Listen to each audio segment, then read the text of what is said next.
আসসালামু আলাইকুম প্রিয় দর্শকবৃন্দ। আজকে আমি আপনাদের মাঝে খুবই গুরুত্বপূর্ণ একটি বিষয় নিয়ে কথা বলবো। ১ কেজি আলু জমি থেকে হিমাগার পর্যন্ত পৌঁছাতে একজন কৃষকের কত টাকা খরচ হয় সে বিষয়টি আজকে আপনাদের মাঝে ক্লিয়ার করব।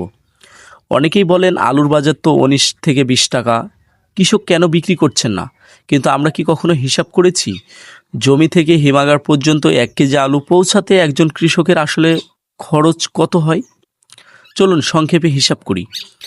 প্রথমেই রয়েছে উৎপাদন খরচ, বীজ, সার, কীটনাশক, সেচ ও শ্রমিক খরচ। সব মিলিয়ে প্রতি কেজি আলুর উৎপাদন খরচ হয় প্রায় ১২ থেকে ১৩ টাকা। এরপর যদি সেই আলুটা হিমাগারে রাখতে হয় তাহলে প্রথমে যে খরচটা হয় সেটা হচ্ছে বস্তা খরচ। প্রতি কেজিতে বস্তা খরচ প্রায় ২ থেকে আড়াই টাকার মতো হয় এবং জমি থেকে হিমাগার পর্যন্ত পরিবহন খরচ প্রায় ১.৫ টাকা মতো হয়। তারপরে আলু সেট খরচ আছে ১ টাকা এবং লেবার খরচ আছে আরও ৫০ পয়সা। আর এর সাথে হিমাগার ভাড়া যোগ করলে হিমাগার ভাড়া যোগ হবে ৬ টাকা ৭৫ পয়সা প্রতি কেজিতে।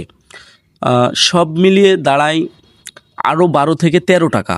অর্থাৎ ১ কেজি আলুর সর্বমোট খরচ জমি থেকে হিমাগার পর্যন্ত পড়ে ২৫ থেকে ২৬ টাকা।